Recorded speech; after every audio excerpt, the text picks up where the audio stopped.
Chief justice Lahore high court Muhammad Amir Bhatti نے district بار ایسوسی ایشن مری کے صدر جلیل اختر عباسی کی خصوصی دعوت پر کوہسار یونیورسٹی مری میں ماحولیاتی آلودگی پر قابو پانے، گلوبل وارمنگ سے بچاؤ کے حوالے سے کوہسار یونیورسٹی مری میں منعقدہ کانفرنس میں شرکت کی۔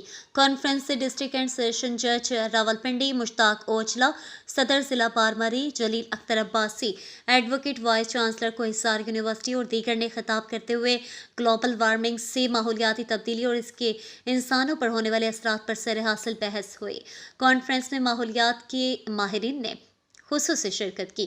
اس موقع پر چیف جسٹس لاہور نے پوزیشنیں حاصل کرنے والے طلباء و طالبات میں لیپ ٹاپ تقسیم کیے۔ کوہسار یونیورسٹی اور صدر بار کی طرف سے چیف جسٹس کو اعزازی شیلڈ پیش کی گئی۔ صدر مری بار اور دیگر کو بھی شیلڈیں پیش کی گئیں۔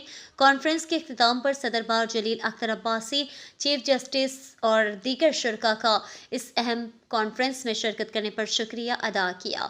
انہوں نے چیف جسٹس سے درخواست کی ہے کہ مری بار کا سلوگن ناموس رسالت اور ختم نبوت ہے، اس حوالے سے سخت قوانین بنائے جائیں۔